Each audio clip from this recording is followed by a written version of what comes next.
Pois bem, meus amigos, desde que o supremíssimo, carequíssimo Ovo que Tudo Vê censurou a Folha do Seu Paulo, os jornalistas da velha mídia estão dando botes com o bumbum e já conseguem até falar sobre a censura, utilizando a palavra censura, que impera há alguns anos aqui no Brasil. Fiquei impactada.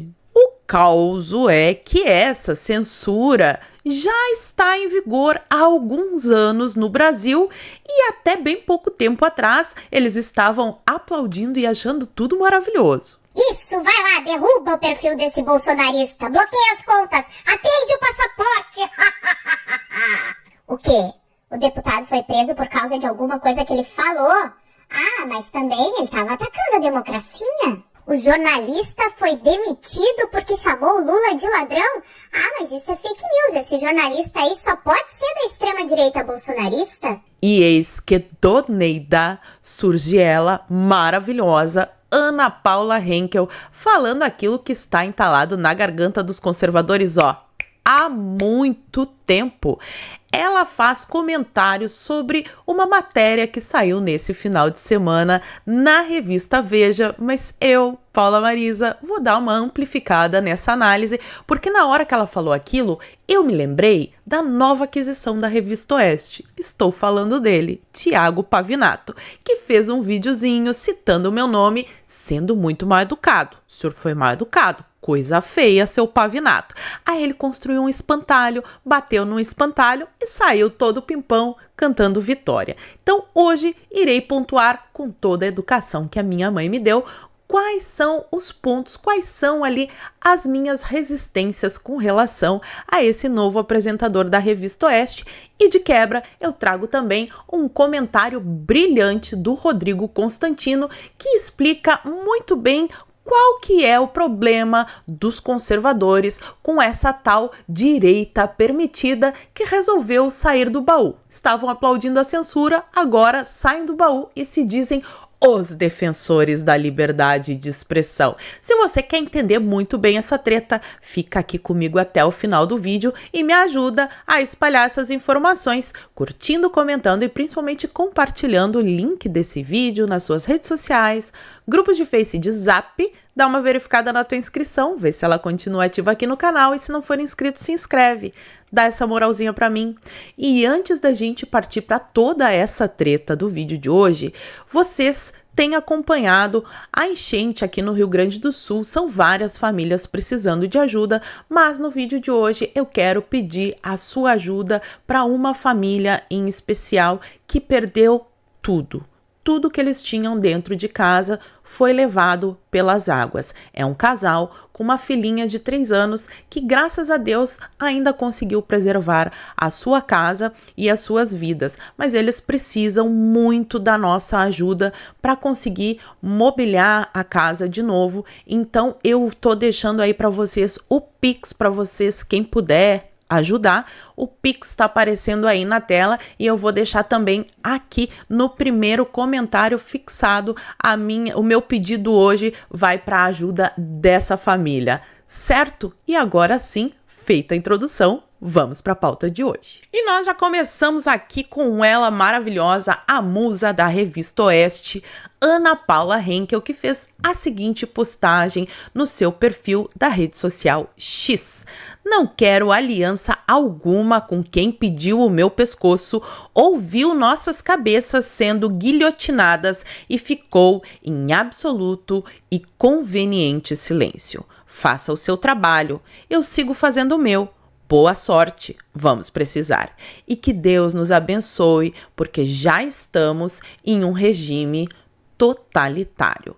E aí eu fui lá nessa postagem e perguntei, é sobre o Pavinato da Revista Oeste? Porque assim, desde que começou o programa do Pavinato, eu tenho algumas resistências com relação ao nome dele, mas ela deixa mais claro sobre o que ela tá falando no comentário que ela fez no programa 4x4. Dá uma olhadinha. Hoje, essa batida toda dessa censura, dessa sanha censura que nós temos visto, o deputado Nicolas está aqui para falar para a gente, foi através do PL 2630, foi o 8889, foi o 2338. Acontece que hoje, se a direita permitida fala de Felipe Martins, por exemplo, que agora pode, né? Agora o Felipe Martins, do Departamento de Segurança e Imigração dos Estados Unidos, mandou um ofício dizendo que a última entrada dele foi 18 de setembro. Mas nós defendemos o Felipe Martins e a ilegalidade, não é o Felipe Martins. Nós falamos contra a ilegalidade da prisão dele desde o dia que ele foi preso, 8 de fevereiro desse ano. Depois veio a notificação da Latam, os recibos do Uber, os recibos da hamburgueria. Agora chegou a notificação do Departamento de Homeland Security dos Estados Unidos dizendo não, ele não veio 30 de dezembro. Então agora é seguro falar do Felipe Martins, mas antes não falavam. E não falavam do Daniel Silveira. Eu vi articulista escrevendo artigo agora, essa semana, o Felipe Martins, mas eu vi o mesmo articulista dando discurso e falar aquele deputado que foi preso sem citar o nome Daniel Silveira. O ex-deputado preso ilegalmente tem nome, articulistas permitidos. É Daniel Silveira. Ele foi preso inconstitucionalmente, depois ele foi solto por uma graça, um perdão presidencial, que foi derrubado inconstitucionalmente, e ele voltou para a prisão e está na prisão até hoje. O nome dele é Daniel Silveira. Não é aquele deputado que foi preso inconstitucionalmente, é aquele deputado, vírgula, Daniel Silveira. Só que antes, Lacombe, eram os bolsonaristas que estavam sendo perseguidos. Então deixa pra lá, né? Deixa pra lá. Né? Eu não vou tuitar um artigo brilhante do Constantino, porque é um bolsonarista do Silvio Navarro, ou até do Augusto Nunes. Mas agora tá todo mundo postando o artigo de não sei quem. E o artigo ao qual ela está se referindo é esse daqui, do Fernando Schuller, na revista Veja, que publicou sobre as lições de Voltaire. Nosso rastro de pequenos e grandes abusos já vai longe. E já vai longe porque até agora a mídia ficou em silêncio.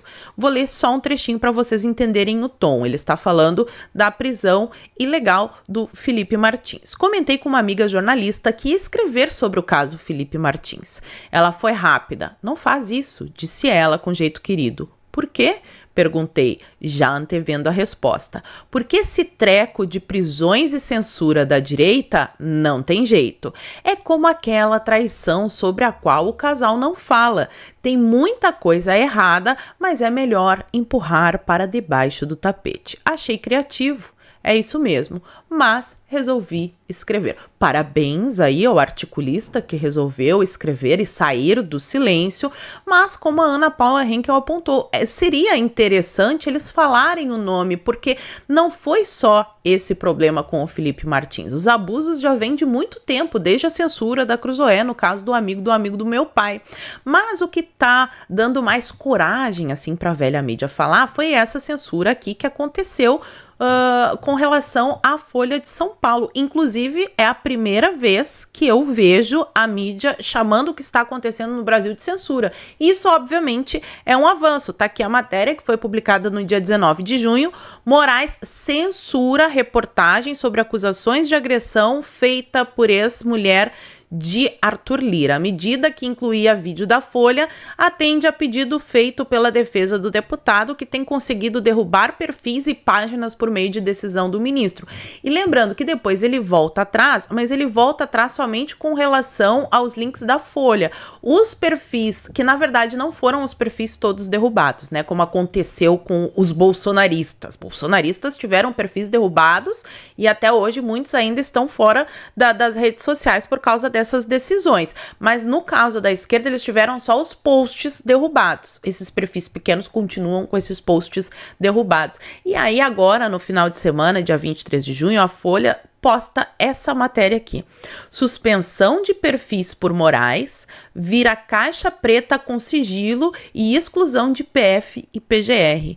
Com ordens mantidas em segredo, somente o ministro sabe o total de contas derrubadas em seus inquéritos. E se não é isso que a gente está berrando aqui desde 2019, quando tudo começou? E é interessante que eles falam assim, vira uma caixa preta. Não, não vira uma caixa preta. Sempre foi, desde o início. O modus operandi não mudou. Né? Só mudou talvez os alvos aí, porque dessa vez o Arthur Lira se sentiu incomodado com a Folha, mas era meio óbvio que isso ia acabar acontecendo. Muitas pessoas já falavam que a censura ia chegar, inclusive nos grandes veículos, até porque o atual presidente, desde muito antes da internet, já queria regulamentar os meios de comunicação. Agora eles falam em regulamentar a internet, mas é um eufemismo para censura. Até a revista Piauí, tá assanhadinha e publicou esse artigo aqui na segunda-feira, a censura a pretexto da democracia. Decisão que derrubou reportagem sobre Arthur Lira mostra que está se formando, não se formou ainda, no STF uma perigosa jurisprudência para proteger autoridades da imprensa e da opinião pública, que é justamente o que a gente vem dizendo há muitos anos. Isso daí serve apenas para proteger autoridades. Aí quando a gente falar alguma coisa que eles não gostam, eles colocam um rótulo de fake news, derrubam a postagem, derrubam o perfil. Em casos mais extremos, decretam prisão, apreendem passaportes, congelam as contas bancárias. E aí a gente precisa lembrar que as decisões das instâncias inferiores têm por base também as decisões na Suprema Corte. Então isso vai chegar em todo mundo, direita, esquerda, centro. E não sei vocês, mas eu prefiro aguentar a esquerdista falando besteira do que viver num país com censura. Então eu defendo a minha liberdade de expressão e a liberdade de todo mundo, inclusive a liberdade de expressão da Folha de São Paulo, da revista Piauí. A única coisa que a gente quer é ter o direito de fazer vídeos comentando a respeito dessas matérias. E aí eu me lembrei disso aqui, porque recentemente a Revista Oeste começou com um programa de tarde que se chama Faroeste Brasileira. O nome me chamou a atenção desde o começo do anúncio, porque quem cunhou essa expressão aí foi o Augusto Nunes. Ele sempre falava do faroeste, sempre fala, na verdade, do faroeste brasileira, onde o bandido persegue o mocinho. Então achei que o Augusto Nunes iria apresentar, qual não foi minha surpresa ao ver o nome de Tiago Pavinato para comandar a nova atração da Revista Oeste. E como a Ana Paula Henkel, no comentário dela, fala sobre Daniel Silveira, eu trago aqui para vocês um comentário do Pavinato que me chama de mau caráter por eu pegar as coisas que ele disse e fazer perguntas a respeito. Eu nunca pedi a cabeça, eu nunca pedi a censura, pelo contrário, saí em defesa dele quando ele foi demitido da Jovem Pan, vocês vão ver ao longo do vídeo, mas assim, eu gostaria de entender, por exemplo, este post aqui, que é de 20 de fevereiro de 2021, porque o Pavinato fez um vídeo para me responder e falou assim, que o meu problema com relação a ele é que ele criticou o Bolsonaro. Não, tem nada a ver. Por exemplo, esse post aqui não tá falando nada sobre o Bolsonaro. Ele escreveu assim, Daniel Silveira seria preso, é certo que será condenado. Cometeu crime com firma reconhecida em cartório. Então, segundo a opinião do Pavinato, o vídeo do Daniel Silveira é um crime. Um parlamentar fazer um vídeo para o YouTube onde ele ofende, xinga pessoas, é um crime que, pelo que eu tô entendendo aqui na postagem, merece realmente a prisão. É réu confesso, bis in idem. Se o problema era demora no processo, a culpa é dos deputados. Culpa nossa que votamos nele. Fazer do caso flagrante tornou o mártir um criminoso. Então, o único problema do Pavinato com relação à prisão do Daniel Silveira foi, assim, a embalagem, a forma como ela foi feita. Por este post, se eu estiver errado, o senhor pode me responder aí, seu Pavinato, mas eu entendi que o Pavinato concorda que o Daniel Silveira tem que ser preso mesmo, mas seguindo um outro trâmite. Foi o que eu entendi. Se vocês entenderam diferente, também pode escrever aqui nos comentários. E aí eu vou pegar o caso do Augusto Nunes, porque o Augusto Nunes, em outubro de 2022, na época ali do pleito eleitoral, vocês devem lembrar, fez essa postagem aqui. Autorizado pelo vídeo em que o TSE negou a existência de censura da Jovem Pan, reafirmei no programa de ontem 4 expressões proibidas: ladrão, ex-presidiário, descondenado e amigo de ditadores. Hoje, pressionado pelo TSE e por Lula, a direção de jornalismo da Jovem Pan dispensou-me do Pingos até segunda que vem. continuarei dizendo o que penso na Oeste. E a gente viu que depois ele foi definitivamente desligado da Jovem Pan. E aconteceu a mesma coisa com o Pavinato. Algum tempo depois, o Pavinato não falou nada sobre este episódio. Não falou, não tem nenhum post lá na rede social dele, prestando solidariedade, que é o que a Ana Paula Henkel fala, né? Quando o Augusto Nunes foi censurado, ninguém falou nada. Pavinato também não. Aí eu posso pensar, não sei se foi por conveniência, porque o Pavinato também, né, virou comentarista aí do programa Pingo nos Is, ele apresentava o Linha de Frente na Jovem Pan, e aí em agosto de 2023, ele é demitido da Jovem Pan após recusar retratação a um desembargador. E nesse mesmo dia, tá ali, ó, 23 de agosto de 2023, eu faço uma postagem nas redes sociais, porque eles dizem que eu era igual ao Sleeping Giants. Ó, o Sleeping Giants da direita. E não, eu não quero a cabeça do Pavinato. Tá escrito aqui. É realmente lamentável o que ocorreu com o senhor Pavinato. Mas, e aí tem o mas, eu não tenho como esquecer que ele ajudou a alimentar o monstro que ele engoliu, que o engoliu.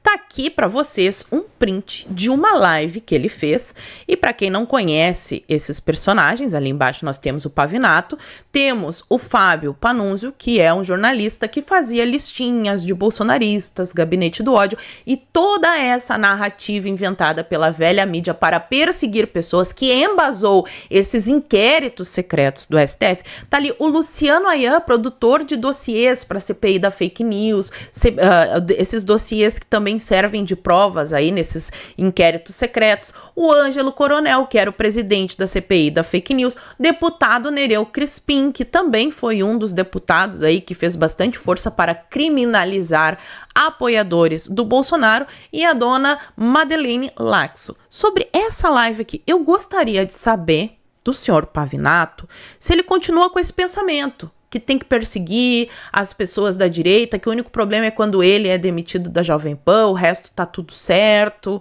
né? Porque ele não fala sobre esse episódio aqui. Não fala em nenhum momento. Ele nunca mais falou. Simplesmente varreu pra debaixo do tapete. Quando alguém pergunta, ele vai lá e bloqueia a pessoa. E aí vem o comentário do Constantino, que coloca o tom correto, porque toda vez que alguém reclama ou fala de alguma pessoa que está se ali promovendo como um defensor da liberdade de expressão, contra o PT, contra os inquéritos secretos do Supremo, o pessoal vem falar assim, nós não podemos dividir a direita. Não é esse o caso.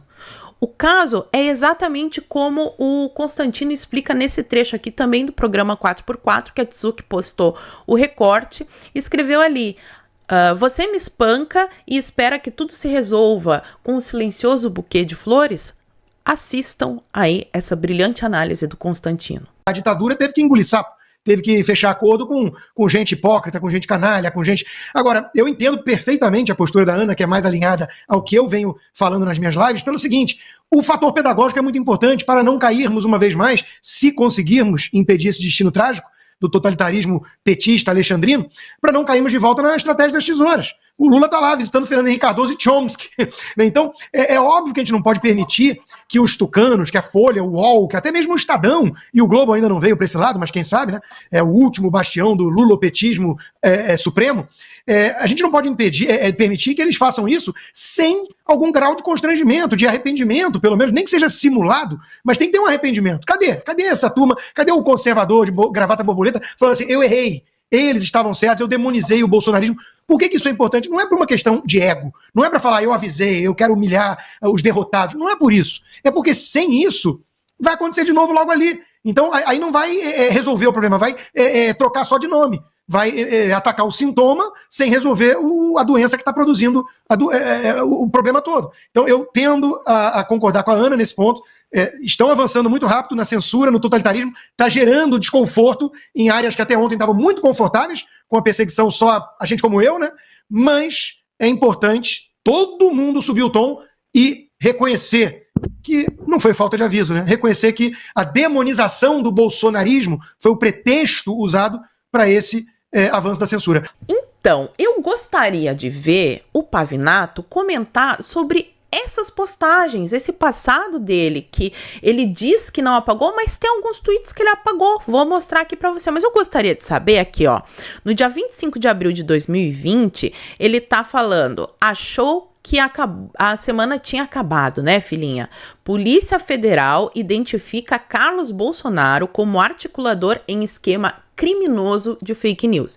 Então, assim, esse inquérito das fake news tá correto? É todo mundo criminoso? Qual que é a fake news tão criminosa que a gente espalhou? Por exemplo, que eu espalhei, derrubaram os meus perfis. O Pavinato, obviamente, não falou nada sobre isso, né? Porque eu sou uma pessoa insignificante, mas assim, eu não sei até agora qual foi tal post que eu fiz, que eu tô sendo acusado de um crime que eu não sei qual que é. Ou então esse aqui que ele excluiu. Ele disse que nunca tinha excluído, mas o maravilhoso Dom faz uma thread com várias postagens, eu não vou mostrar todas, porque senão o vídeo vai ficar com 1 hora, mas ele postou em abril de 2021 o seguinte: nunca gostei pessoal e politicamente do Lula, nem quando advoguei para a família Lula da Silva. Nunca votei no PT e continuo não gostando do Lula, mas já declaro meu voto ano que vem. Lula. Só não votarei nele se 2 situações improváveis acontecerem: Temer ou FHC candidatos. E esse post ele excluiu, diferente do que ele fala no vídeo, que ele não exclui o passado, que ele é maravilhoso, blá blá blá. Outro aqui, onde ele reforça a tal da narrativa de um gabinete do ódio bolsonarista, que é igual ao do PT, que a gente viu aí, que tem prints de conversas, tem dinheiro público envolvido, reuniões de pauta, coisa que nunca aconteceu na direita. Nunca. São pessoas que fazem vídeo com as suas opiniões na internet. Vocês podem gostar, podem não gostar, mas as pessoas devem ser livres para expressar as suas opiniões. Ele posta assim: para quem ainda não entendeu como funciona o gabinete do ódio, nem as razões pelas quais o deputado paulista Carteiro Reaça está sendo investigado, eis o método desses delinquentes, agora contra o meu amigo, o senhor Mamãe Falei, no caso aquele que ele viaja lá para a Ucrânia e faz toda aquela pataquada. Outro post que o Dom colocou ali na thread, e que é um outro tema que eu gostaria de ver o senhor Pavinato falar a respeito, uma vez que ele se diz conservador. E é um tema que é muito do meu interesse, até porque eu escrevi um livro sobre a ideologia de gênero, né? Ele tá reclamando aqui de quando Dória mandou tirar de circulação um livro que falava sobre ideologia de gênero. Olha só em 2019 o que o Pavinato achava. Triste fim da social-democracia. Recolheu apostilas do 8º ano por apresentar curto glossário sobre diferenças conceituais, zero apologia, entre sexo biológico, identidade de gênero e orientação sexual. Dória é o Bolsonaro que fala francês e não usa Heidegger. Então me parece, vendo este post, que o seu Pavinato aí é um adepto da ideologia de gênero, porque é essa ideologia que diz que as pessoas têm um sexo biológico, uma identidade de gênero e uma orientação sexual, que tudo é diferente, cada um é o que sente. Vem da ideologia de gênero da Judith Butler. E mais, ele disse que não tem pretensão política, que nunca foi candidato, mas já foi candidato a vereador. Não tem nenhum problema, não é nenhum crime. Eu acho que ele pode se candidatar, se quiser ser deputado, tudo mais, tudo bem. Só seja franco com os seus telespectadores, né? Não diga que é conservador quando não é. E aqui tá, ó, a matéria de 2020. Integrante do MBL, Thiago Pavinato, quer lutar por criança LGBT.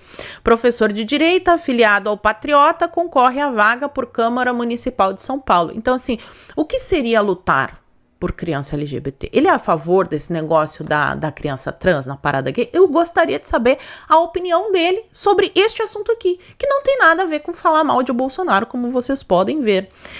E, para finalizar, ele posta o seguinte: no ano de 2020, que foi o ano ali da pandemia, tava rolando CPI da fake news também, uma perseguição ferrenha a toda e qualquer pessoa que fizesse um post dizendo que o Bolsonaro tem uma certa razão em lutar pela liberdade das pessoas. Ele estava fazendo a live, mostrei o print para vocês, mas teve essa outra aqui, ó. Ele fez a live com a Madeleine, com o Panúzio, com o Lobão e com o Luciano Ayan, além do Alexandre Frota. Ele continua pensando essas coisas. E depois ele defende o Luciano Ayan, que foi ali o produtor dos dossiês que embasaram todo esse monstro que hoje está engolido, inclusive o senhor Pavinato. Foi preso Luciano Ayan. O MBL está na mira de um bandido do Ministério Público porque ousa ser a principal voz da sociedade civil contra a família Bolsonaro. Prisões arbitrárias quando bastava quebra de sigilo bancário para esclarecer essa história fantasiosa. E para quem não lembra, vou reavivar a memória de vocês. Quem é Luciano Ayan? Tá aqui a matéria do Terra, também deste ano de 2020. STF nega pedido para anular provas da CPMI das fake news. Lembrando que o Pavinato também colaborou com a CPI das fake news que aconteceu na Alesp. Não vou trazer todos os prints aqui, mas ele se orgulha de ter colaborado. E tá aqui, ó.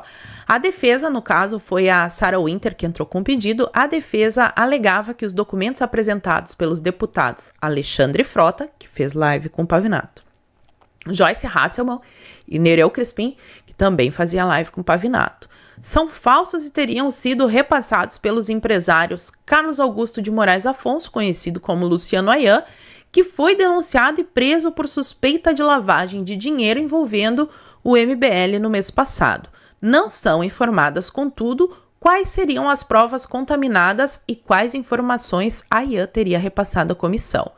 Luciano Ayan, guru e fonte inesgotável de informações à CPMI e STF, através de 2 deputados federais já citados acima, é acusado pelo MP de São Paulo de disseminar fake news, associação criminosa, sonegação de tributos, ocultação de patrimônio, lavagem de dinheiro, fecha aspas, afirmam os advogados que pediam, além da declaração de nulidade das provas, a exclusão da extremista dos inquéritos e seu arquivamento. Então, para fechar aqui, o negócio é o seguinte, é claro que é importante que cada vez mais pessoas falem sobre a censura que está acontecendo, tanto no jornal Folha de São Paulo, o Estadão também, que eu já trouxe várias vezes aqui para vocês, mas é interessante que eles façam esse meia-culpa, porque fica parecendo que o problema deles é só com um pequeno detalhe, mas tudo que estava acontecendo desde 2019 tá ok. Pode perseguir essas outras pessoas, só não pode perseguir eles mesmos. O problema é que não tem como escolher. Uma vez que se dá esse poder aí para as instituições, a gente não consegue regredir. É óbvio que vai sobrar para todo mundo, mas é interessante que eles façam meia-culpa, que eles digam, olha, realmente, né, a gente não deveria ter apoiado a CPMI das fake news, toda essa perseguição que foi feita, vamos ter aí a liberdade de expressão. Quando alguém cometer um crime de calúnia, injúria, difamação, que seja processado na primeira instância e que seja penalizado de acordo com o crime que cometeu, porque não existe prisão para crime de calúnia, injúria e difamação. Isso não existe, apreensão de passaporte, toda essa coisa. Então, todo mundo que reforçou essa narrativa do gabinete do ódio, da CPI das fake news, deveria, no mínimo, vir a público, porque senão fica parecendo que vocês só estão interessados em propagar um discurso para ganhar dinheiro em cima dos conservadores. E tão logo a coisa amenize, vocês voltarão a ter a posição que tinham desde 2019. Então esta é a minha resistência, esta é a minha dúvida. Será que a Revista Oeste, um veículo que se propôs a ter uma linha conservadora, um editorial conservador, não tinha nenhum outro nome melhor do que Pavinato? E se escolher o Pavinato, não seria justo ele começar o faroeste à brasileira pedindo desculpas por tudo aquilo que fez ao atual público dele nos anos de 2019, 2020, 2021, até ser demitido em 2023, aí em 2024 ele aparece como maravilhoso?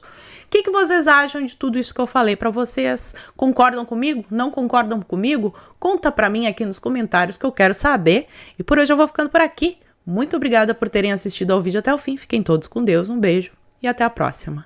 Fui!